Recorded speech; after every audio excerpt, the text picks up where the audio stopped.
ಚನ್ನಪಟ್ಟಣದ ದರ್ಗಾದಲ್ಲಿ ಭಾವೈಕ್ಯತೆಯ ಮೊಹರಂ ವಿಶೇಷ ಪೂಜೆಯಲ್ಲಿ ಭಾಗಿಯಾದ ಎಬಿಆರ್ಪಿ ಪ್ರಧಾನ ಕಾರ್ಯದರ್ಶಿ ಡಾಕ್ಟರ್ ಜಯಣ್ಣ ಎಸ್. ಚನ್ನಪಟ್ಟಣದಲ್ಲಿ ಮೊಹರಂ ಹಬ್ಬದ ಮೊದಲ ರಾತ್ರಿಯ ಅಂಗವಾಗಿ ಕೋಮು ಸೌಹಾರ್ದತೆಯ ಅಭೂತಪೂರ್ವ ದೃಶ್ಯವೊಂದು ಕಂಡುಬಂದಿದೆ. ಅಖಿಲ ಭಾರತ ರೈತ ಪಾರ್ಟಿ ಪ್ರಧಾನ ಕಾರ್ಯದರ್ಶಿಗಳಾದ ಡಾಕ್ಟರ್ ಜಯಣ್ಣ ಎಸ್ ಅವರು ಚನ್ನಪಟ್ಟಣದ ಪ್ರಸಿದ್ಧ ದರ್ಗಾಕ್ಕೆ ಭೇಟಿ ನೀಡಿ ಮುಸ್ಲಿಂ ಬಾಂಧವರೊಂದಿಗೆ ಸೇರಿ ವಿಶೇಷ ಪೂಜೆ ಹಾಗೂ ಪ್ರಾರ್ಥನೆಯಲ್ಲಿ ಭಾಗಿಯಾಗಿದ್ದರು.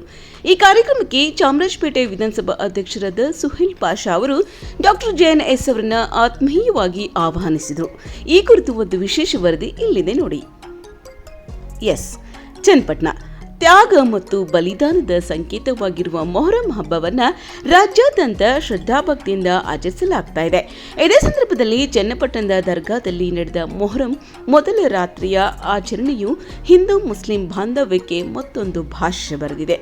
ಕಾರ್ಯಕ್ರಮದಲ್ಲಿ ಮುಖ್ಯ ಅತಿಥಿಯಾಗಿ ಭಾಗವಹಿಸಿದ ಎಬಿಆರ್ಪಿ ಪ್ರಧಾನ ಕಾರ್ಯದರ್ಶಿಗಳಾದ ಡಾಕ್ಟರ್ ಜಯಣ್ಣ ಎಸ್ ಅವರು ದರ್ಗಾಕ್ಕೆ ಭೇಟಿ ನೀಡಿ ಪವಿತ್ರ ಮುಜರಾಗೆ ಪುಷ್ಪ ನಮನ ಸಲ್ಲಿಸಿ ನಾಡಿನ ಶಾಂತಿ ಮತ್ತು ಸೌಹಾರ್ದತೆಗಾಗಿ ವಿಶೇಷ ಪ್ರಾರ್ಥನೆ ಸಲ್ಲಿಸಿದರು.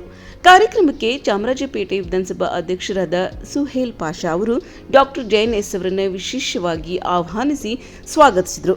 ದರ್ಗಾದ ಧರ್ಮಗುರುಗಳು ಡಾಕ್ಟರ್ ಜಯಣ್ಣ ಅವರಿಗೆ ಸಾಂಪ್ರದಾಯಿಕವಾಗಿ ಹಸಿರು ಪೇಟ ಧರಿಸಿ ಹೂವಿನ ಹಾರ ಹಾಕಿ ಆತ್ಮೀಯವಾಗಿ ಬರಮಾಡಿಕೊಂಡರು.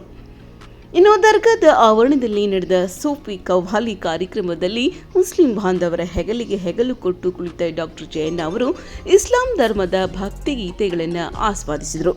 ಈ ವೇಳೆ ಸ್ಥಳೀಯ ಮುಸ್ಲಿಂ ಮುಖಂಡರು ಹಾಗೂ ನೂರಾರು ಸಾರ್ವಜನಿಕರು ಉಪಸ್ಥಿತರಿದ್ದರು.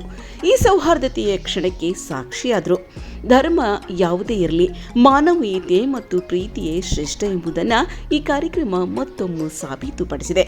ಡಾಕ್ಟರ್ ಜಯಣ್ಣ ಎಸ್ ಅವರ ಹೇಳಿಕೆಯನ್ನೊಳಗೊಂಡಂತೆ ಚನ್ನಪಟ್ಟಣವು ಯಾವಾಗಲೂ ಕೋಮು ಸೌಹಾರ್ದತೆಯ ನೆಲೆಬೀಡಾಗಿದೆ. ಮೊಹರಂ ಮೊದಲ ರಾತ್ರಿಯ ಈ ಪವಿತ್ರ ಸಂದರ್ಭದಲ್ಲಿ ಮುಸ್ಲಿಂ ಬಾಂಧವರೊಂದಿಗೆ ಸೇರಿ ದರ್ಗಾದಲ್ಲಿ ಪ್ರಾರ್ಥನೆ ಸಲ್ಲಿಸಿರುವುದು ನನಗೆ ಅತೀವ ಸಂತೋಷ ತಂದಿದೆ ಎಂದು ತಿಳಿಸಿದರು. ನಮ್ಮ ನಡುವಿನ ಈ ಬಾಂಧವ್ಯ ಹೀಗೆಯೇ ಮುಂದುವರಿಯಲಿ, ನಾಡಿನಲ್ಲಿ ಶಾಂತಿ ನೆಲೆಸಲಿ ಎಂದು ಹೇಳಿದರು.